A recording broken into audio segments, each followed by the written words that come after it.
जिंकलपाडू शहर में प्रताप नाम का एक व्यक्ति रहता है। उसके ऑफिस कोलीग हरिता से वो बहुत दिनों से प्यार करता रहता है, पर ये विषय उसे बताने के लिए बहुत संघर्ष होने लगता है। ऐसे रहते हुए प्रताप उसे बहुत चाहता है और उससे बात करने का प्रयत्न कर रहा है करके हरिता की दोस्त प्रीति कहती है, हरिता, लगता है प्रताप तुझसे बहुत प्यार कर रहा है। हर समय तुझे चुपके से देखता है। तू जहाँ जाएगी वहीं घूमता रहता है। क्या तुमने उसे कभी नोटिस किया है हरिता? तब हरिता ने, मुझे ये विषय कब का पता है प्रीति। बेचारा वो अच्छा लड़का है, पर लड़कियों से बात करने से डरता है।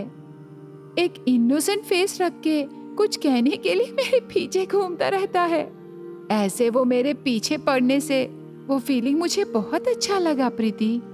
ऐसे प्रीति से कहकर शर्माती है। इस प्रकार एक दूसरे को पसंद होने पर भी वो नहीं कहते और उनका प्यार ऐसे मीलों दूर रुक जाती है। ऐसे रहते हुए उधर प्रताप की माँ उनके परिवार में या घर में एक बहुत बड़ा डिक्टेटर की तरह है। वो जो भी कहेगी वही फाइनल है। उनके परिवार में कोई भी उसका विरोध नहीं करता। उसकी हिम्मत की वजह से सब लोग उसके बात को मानते हैं। एक बार प्रताप की माँ वसुंधरा उसके पति गोपाल से ऐसे कहने लगी, सुनिए जी, हमारे प्रताप के लिए रामपुर गांव वाले संतोष राव जी की बड़ी लड़की चंद्रिका से शादी फिक्स करने को सोच रही हूँ। वो लड़की हमारी संपत्ति और स्थिति के समान लड़की है करके सब कह रहे हैं। मैं फोटो देखी, लड़की बहुत अच्छी है। मैं क्या बोलूंगा, इस घर में तेरा निर्णय ही फाइनल है ना। तेरे निर्णय के विषय में मुझे कोई डाउट नहीं है, पर ऐसे हमने लड़की देखा है करके बेटे से एक बात कहने से अच्छा होगा ना वसुंधरा। ऐसे पति कहने पर वसुंधरा को गुस्सा आता है। मतलब आप क्या कहना चाहते हो जी? मेरा बेटा मेरी बात नहीं मानेगा क्या? क्या वो मेरे निर्णय को ना बोलेगा?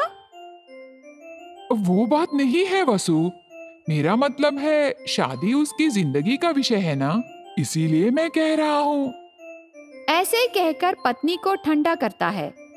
शिवगामी निर्णय लेने पर उसकी बात शासन होती है। उसके बाद लड़के के साथ डायरेक्ट लड़की को देखने जाने का निर्णय करती है वसुंधरा। ऐसे रहते हुए दुल्हन चंद्रिका के विषय को आने पर वो हमेशा अपनी पसंद और राय से ज्यादा उसके क्लोज फ्रेंड्स को इम्प्रेस करने के लिए, उनसे तारीफ कराने के लिए कोई भी काम करती है। आखिर में प्रताप उसके प्यार को मन में छुपाकर लड़की को देखने आकर उदास से चंद्रिका को देखने बैठता है। प्रताप को देखकर चंद्रिका से उसके दोस्त कमला और अरुणा ऐसे कहने लगे, चंद्रिका, ये लड़का बहुत सुंदर है रे। तुम दोनों मेड फॉर ईच अदर लग रहे हो। सच कहूँ तो ऐसे रिश्ता मेरे घर वाले लाने से मैं तुरंत शादी कर लेती। हाँ रे चंद्रिका, लड़का तेरे स्टेटस और स्टाइल के बराबर है। तुझे ना कहने का कोई चांस नहीं है। ऐसे उसके होने वाले पति प्रताप को देखकर उसकी तारीफ करने पर चंद्रिका को बहुत अच्छा लगता है। इसीलिए कैसे भी प्रताप से शादी करने को ठान लेती है। उसके बाद दोनों घर वाले बातें करके पास रहे मुहूर्त को ही शादी तय कर देते हैं। पर चंद्रिका को देखने लड़के वाले आए दिन हरिता को छुट्टी न मिलने पर वो घर नहीं आ सकी।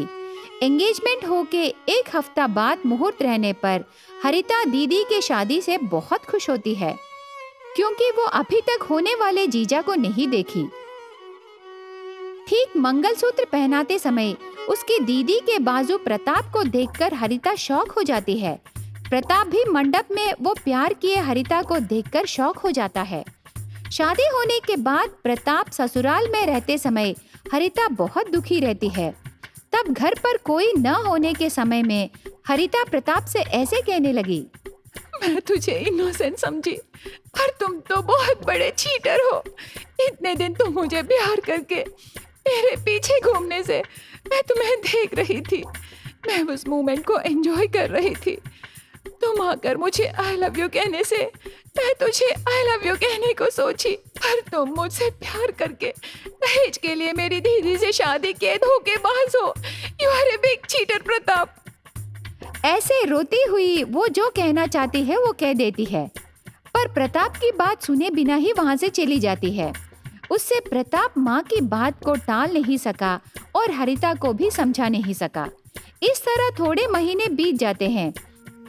प्रताप को इच्छा न होने पर भी चंद्रिका से परिवार बसाने लगा, लेकिन चंद्रिका हर एक विषय को उसके दोस्तों से शेयर करके वो उसे और प्रताप की तारीफ करने से उनकी बातें सुनकर खुश हो जाती थी। एक बार चंद्रिका बुलाने पर हरिता प्रताप के घर आती है, पर दीदी के पति के ऊपर रहे गुस्से से उसको देखते ही हरिता मुंह मोड़कर चली जाती है।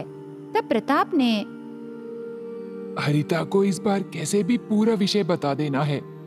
उसमें मेरी गलती नहीं है करके बोलना है, नहीं तो इस गिल्ट को मुझे जिंदगी भर उठाना पड़ेगा। ऐसे उसकी साली हरिता से बात करने के लिए समय के लिए राह देखता है। एक दिन चंद्रिका उसके बेडरूम में रहते समय हरिता हॉल में रहती है। यही सही मौका है सोचकर प्रताप हरिता से ऐसे कहने लगा, मेरी बात सुनो हरिता, क्या हुआ मुझे बताने दो। मैं धोखेबाज नहीं हूँ हरिता, मेरे मन को शांति नहीं है। तब क्या हुआ उसकी पूर्व प्रेमिका को बताता है प्रताप। ऐसे बताना खत्म होने के बाद अंदर से चंद्रिका अचानक से हॉल में आती है। उसका पति उसकी बहन से कुछ बातें करते देखकर चंद्रिका गलत समझती है।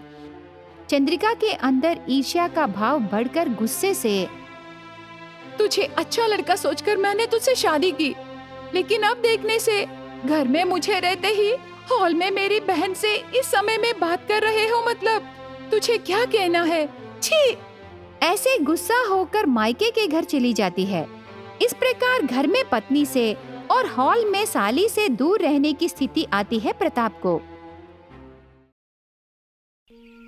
एक गांव में हरिता और चंद्रिका नाम के दो बहनें रहते थे। वो बहुत गरीब होने पर दोनों बहनें कुछ न कुछ काम करके पैसे कमाते थे। उस गांव में सब लोग उनकी सहायता करते थे, पर सबके जैसे ही वो भी खुशी से और आराम से जीने की इच्छा चंद्रिका और हरिता को रहती है। उनकी जिंदगियां सुधरने के लिए वो हर रोज सोचते थे। एक दिन हरिता ने, दीदी, हम हर रोज ऐसे कुछ न कुछ काम करके पैसे कमाने से बहुत मुश्किल हो रहा है। हर रोज काम को ढूंढना पड़ रहा है। कमाए पैसे भी उसी दिन खत्म हो जा रहे हैं। इसीलिए हमें कोई व्यापार करने से बहुत अच्छा रहेगा ना दीदी। हाँ हरिता, तुमने सच कहा, पर हमें व्यापार रखने के लिए पैसे कहाँ से आएंगे? अभी हमें पैसे कौन देगा, बताओ? उसके लिए मेरे पास एक अच्छा आइडिया है। ऐसे करने से हम बहुत पैसे कमा सकते हैं दीदी। हो तो वो क्या है, जल्दी से बोलना। व्यापार को जल्दी से शुरू कर देंगे। हरिता उसकी बहन चंद्रिका के कान में कुछ कहती है। हरिता के दिए प्लान से चंद्रिका बहुत खुश होती है। अंडों का व्यापार करने के लिए हमें पैसे कहाँ से आएंगे रे? अरे दीदी, तू तो ऐसे ही है। मेरी बात ध्यान से सुन, मुझे और कहना है। ठीक है, कहो। वो सुंदरैया है ना दीदी, हम उसके पास से मुर्गी के अंडे लाएंगे। वो अंडे सफेद रहेंगे ना, हम वो अंडे लाकर उनको ब्राउन कलर में बदल देंगे। उन्हें नाटू मुर्गी के अंडे कह के बेच देंगे।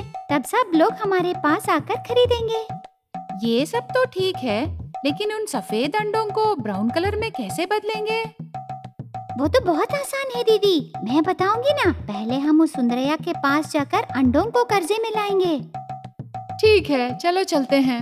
उसके बाद हरिता और चंद्रिका सुंदरैया के पास जाते हैं। सुंदरैया उसके व्यापार में बहुत बिजी रहता है। नमस्ते सुंदरैया जी। हाँ हाँ नमस्ते, कैसे आना हुआ? आप तो कभी भी इधर नहीं आते, लेकिन ऐसे क्यों आए हो? बहुत आश्चर्य लग रहा है। हम इधर बहुत बार आए सुंदरैया जी, लेकिन आप उस समय नहीं थे। ये लो, बहुत अच्छी बात है। मैं यहाँ क्यों नहीं रहूँगा? आपको ये दुकान रखने में कितना खर्चा हुआ? बहुत पैसे खर्चे हुए। मेरी पत्नी का मंगलसूत्र गिरवी रख के इस व्यापार को मैंने शुरू किया है। अभी मैं बहुत पैसे कमा रहा हूँ। हम भी व्यापार करना चाहते हैं। हाँ, सुबह सुबह आकर जोक्स करने लगे। दुकान रखने के लिए बहुत सहनशीलता रहना चाहिए। मुझे तुम्हारे बारे में क्यों? बताओ, तुम्हें क्या चाहिए? सुंदरैया जी, मेरी बहन से बात करना बस कीजिए, मुझे थोड़े अंडे चाहिए।